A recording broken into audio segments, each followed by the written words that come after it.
Cómo cantar la canción del Señor en tierra extraña. ¿Cómo habíamos de cantar canción del Señor en tierra extraña?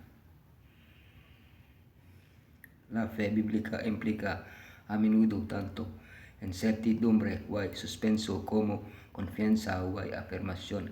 A veces la incertidumbre o el suspenso, especialmente ante el mal o la aparente ausencia de Dios, pueden ser casi insoportables. Con todo, la incertidumbre nunca debe referirse a Dios, a su carácter amoroso o justo, ni a su fidelidad.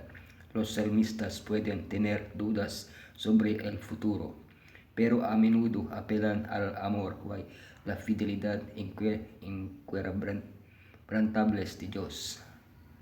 Porque permite Dios que existan el pecado y el sufrimiento.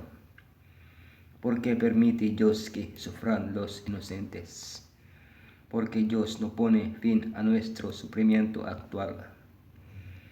Han fallado sus promesas en las Escrituras. Porque prosperan los impíos. Porque permite Dios que existan el pecado y el sufrimiento. Porque dirán las gentes, ¿dónde está su Dios? Sea notoria en las gentes, delante de nuestros ojos, la venganza de la sangre de tus siervos que fue derramada. Cuando el rey Nabucodonosor destruyó el templo y arrasó Jerusalén, el pueblo de Dios quedó totalmente confundido. ¿Hasta cuándo permitiría Dios el sufrimiento? ¿Hasta cuándo la victoria de los impíos? ¿Hasta cuándo el nombre de Dios blasfemado? ¿Hasta cuándo no perdonará el pecado? ¿Hasta cuándo permanecerá en silencio? Si el pueblo de Dios era destruido, donde cuidaba la honra del nombre de Dios, la única solución que el salmista ve es que Dios vengue a su pueblo o destruya a sus enemigos, como lo había hecho ya en el pasado. Consciente de que el pecado los había llevado a esta situación, pide a Dios que escuche, recuerde su pacto, perdone el pecado, cuide el sufrimiento y actúe en favor de su pueblo. Porque permite Dios que sufran los inocentes. Porque mi alma está hastiada de males, hoy mi vida cercana al Seol. Podría esperarse que la persona que ama a Dios o quiere servirle esté exenta de males, protegida por Dios, pero la realidad es que los justos también sufren como los demás. El salmista enfermo espera la muerte y no comprende por qué Dios no responde. Incluso acusa a Dios de ser el causante de su enfermedad y dolor. No hay en el Salmo 88 mención alguna de los pecados que podrían haber causado su enfermedad. En realidad, su sufrimiento, como en muchas ocasiones ocurre con nuestro sufrimiento, no derivaba de ningún pecado propio. Esta realidad hace del sufrimiento algo difícil de entender e inexplicable. Solo hay una solución: clamar a aquel que controla todo y esperar a que en su momento actúe.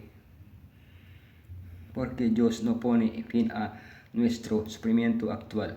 Cansado estoy de llamar, mi garganta se ha enroquecido, han desfallecido mis ojos esperando a mi Dios. ¿Hasta qué punto siente el salmista la lejanía de Dios? Es como un siervo que no encuentra aguas para beber. Está angustiado, herido, sin ganas de beber. Le parece vivir en un desierto como el pelicano, el búho y el pájaro solitario. Se siente hundido en el cielo, sin poder hacer pie, sin socorro de parte de Dios. ¿Cómo responde ante la aparente ausencia de Dios? No se cala, persiste en la oración, se autoexamina, declara su amor hacia Dios. Esté seguro de que Dios no callará para siempre. Los salmos demuestran que la comunicación con Dios debe continuar independientemente de las circunstancias de la vida. Han fallado sus promesas en las Escrituras. Ha cesado para siempre su misericordia, si ha acabado perpetuamente su promesa. ¿Te has sentido alguna vez como el salmista? Clama a Dios esperando respuesta, pero no la encuentra. En su desesperación él rehúsa el consuelo. Recuerda los momentos en los que cantaba a Dios, meditaba en él, dice: ahora se ha olvidado Dios de mí.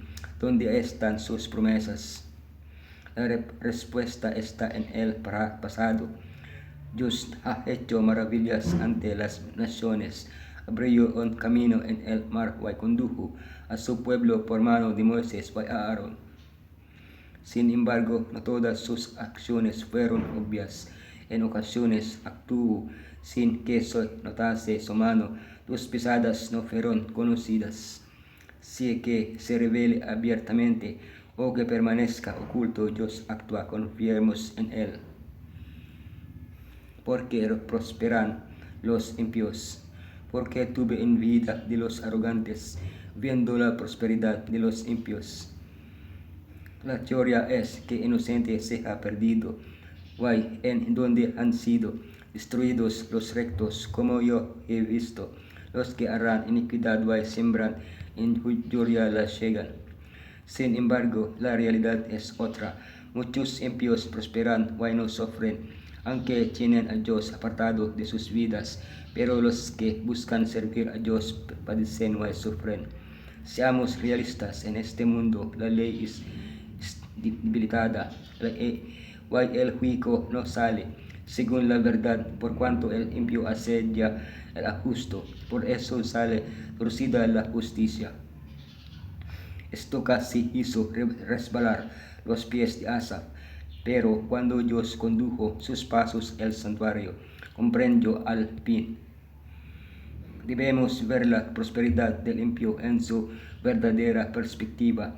No debemos mirar el hoy, sino el fin. Cuando los impíos enfrenten el juicio divino, dejarán de existir, perderán la feliz eternidad reservada al justo. Es grande la misericordiosa bondad con que el Señor nos trata. Nunca dejará ni olvidará a los que confían en Él. Hermanos míos, que pensáis que estáis entrando en la senda tenebrosa, que tal como los cautivos de Babilonia debéis colgar vuestras arpas sobre los sauces. Convertamos la prueba en un canto de gozo. Podéis decir: ¿cómo puedo cantar con una perspectiva tan oscura delante de mí, con esta carga de aflicción o de dolor sobre mi alma? Cuando elevemos nuestras peticiones al trono de la gracia, no olvidemos de ofrecer también himnos de agradecimiento. La vida eterna de nuestro Salvador nos proporciona un motivo constante de gratitud y alabanza. Debemos recordar con nitidez cada lágrima nuestra que el Señor ha enjugado, cada dolor que ha calmado, cada ansiedad que ha eliminado, cada temor que ha disipado, cada necesidad que ha satisfecho, cada misericordia concedida, así fortalecernos para lo que aún nos espera delante en el peregrinaje.